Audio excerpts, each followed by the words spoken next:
Bismillahirrahmanirrahim. Assalamualaikum warahmatullahi wabarakatuh. Perkenalkan, nama saya Hasbiansyah, NPM 1840101092 dari Universitas Borneo Tarakan, Fakultas Perikanan dan Ilmu Kelautan, jurusan Aquaculture. Di sini saya sedikit akan merangkum terkait tentang parasit Platyhelminthes. Parasit Platyhelminthes ini merupakan parasit yang tergolong dari cacing yang berukuran sangat kecil.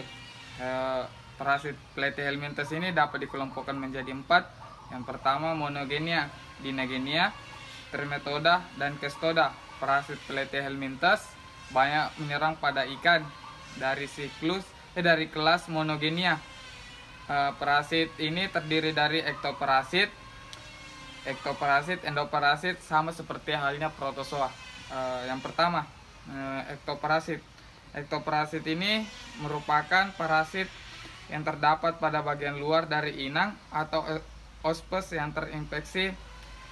Biasanya dapat pada bagian kulit, insang, dan bagian mulut pada ikan. Yang kedua, gridotilisasi. Penyakit ini banyak ditemukan pada sirip dan kulit ikan dengan bentuk tubuh yang kecil dan memanjang seperti opal. Siklus hidupnya tidak memiliki inang perantara, jadi hanya memiliki satu induk saja. Penularan parasit ini melalui kontak langsung sesama ikan.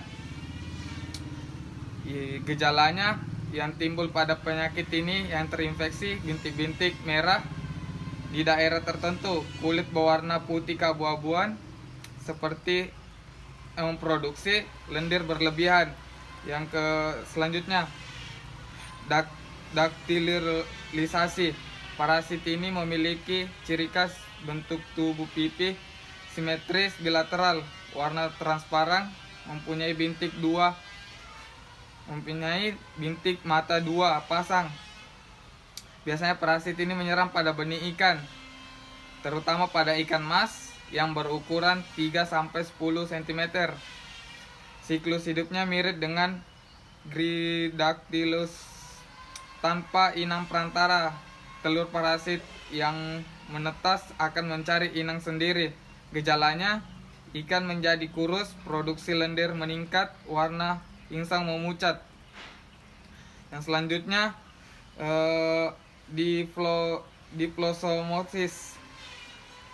Parasit ini termasuk cacing monogenia yang sangat dikenal dengan diplosom dengan ukuran 4-5 mm. Namun ada juga yang ukurannya 11 mm. Penyakit ini yang diakibatkan oleh parasit tidak terlalu berbahaya, namun tetap menimbulkan kerusakan pada insang sehingga mengganggu pernapasan. Yang selanjutnya, diplosomatosis. Parasit ini digolongkan dengan cacing Trematoda. Parasit ini menginfeksi lensa mata pada ikan sehingga merusak lensa mata ikan dalam waktu 10 hari atau bisa menyebabkan kematian. Parasit ini berukuran 0,5 mm dengan telur 0,1 mm.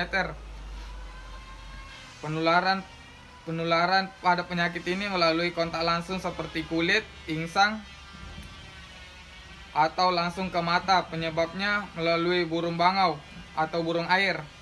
Yang selanjutnya, daktilogorilisasi. Gejala penyakit ini adanya bintik kecil kecoklatan yang beberapa bagian tubuh dan sirip khusus di bagian kulit, mata, insang, dan mulut serta bagian bawah lapisan otot. Kerusakan tidak berarti jika terserang sedikit, namun jika terserang banyak melalui ikan kecil maka akan dampak kerusakan yang lebih serius. Pencegahannya dapat dilakukan dengan pembersihan wadah pemeliharaan. Yang selanjutnya, endoparasit. Endoparasit ini merupakan parasit yang terdapat pada bagian dari inang atau hospes yang terinfeksi. Biasanya terdapat pada bagian daging, pembuluh darah, ginjal, jantung, hati, dan organ lainnya. Yang selanjutnya, Saguniinicholis. Penyebab penyakit ini adalah parasit dermatoda yang ditemukan di daerah ikan. Jika terinfeksi terlihat pada insang yang berwarna pucat dan pergerakan lambat. Salah satu perantaranya ya, pada parasit ini siput. Di dalam tubuh siput, larva berkembang menjadi sportid dan kercaya. Penyakit ini yang diakibatkan oleh parasit yang terlalu berbahaya jika jumlahnya sedikit, namun jika kebanyakan maka akan menyebabkan kematian. Yang selanjutnya litokestusiasi. Ciri dari parasit ini tubuh pipi memanjang, bentuk seperti pita sehingga disebut dengan cacing pita. Gejala klinis dengan terlihatnya bintik putih pada perut ikan, terutama pada ikan lele jumbo. Siklus hidupnya sama dengan cacing pita lainnya melalui telur keluar bersamaan melalui fase ikan ke dalam air. Selanjutnya terjadinya embryosinasi yang memerlukan waktu 10 sampai 14 hari. Ya, mungkin itu saja yang bisa saya sampaikan dalam pertemuan. Kemudian pertemuan yang ketujuh, parasit jamur. Jamur merupakan nama lain dari fungi yang mempelajari tentang mikroorganisme eukariotik yang bersifat non-fotosintetik dan kebanyakan berperan sebagai saprofit. Namun beberapa jenis jamur bersifat parasit. Adapun manfaat atau peran yang bermanfaat atau merugikan bagi organisme. Yang pertama, manfaatnya fermentasi alkohol, pembuatan tempe menghasilkan antibiotik. Jamur yang biasanya dimakan oleh edible mushroom.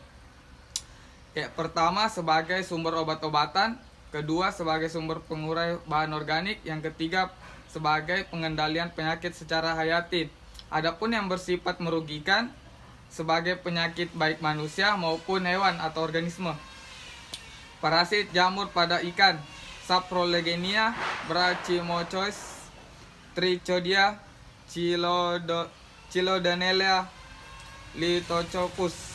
Yang pertama, Saprolegenia, penyakit water moles, menginfeksi bagian tubuh ikan yang terluka dan telur, menyerang ikan air tawar maupun ikan air laut, memicu datangnya bakteri dan parasit. Gejalanya, kapas berwarna putih sampai ke coklat abu-abuan pada tubuh ikan. Yang kedua, branchiomycosis, penyakit busuk insang, menyerang ketika insang stres karena tidak dapat beradaptasi terhadap lingkungannya. Maksudnya pada pH rendah, oksigen rendah, populasi alga tinggi, menginfeksi insang ikan. Gejalanya, ikan malas bergerak, kesulitan bernapas, insang berwarna pucat dan mengeras.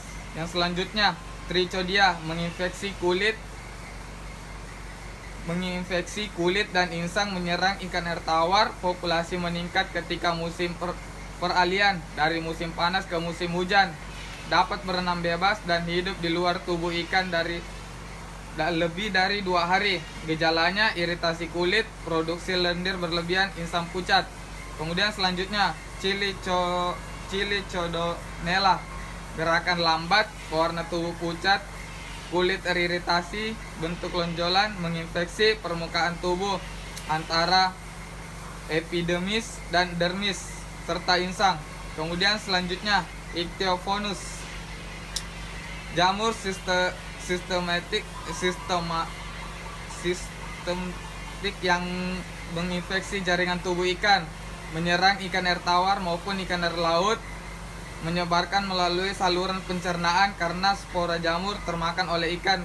Gejalanya, pada serangan ringan sampai serangan yang tidak diperlihatkan. Gejalanya, pada serangan berat, pada permukaan kulit akan terlihat kasar seperti hamplas. Ikan yang terkena jamur ini akan menjadi cacat. Ya, mungkin itu saja yang bisa saya sampaikan di pertemuan ke-7. Kurang dan lebihnya mohon dimaafkan. Wassalamualaikum warahmatullahi wabarakatuh. Terima kasih.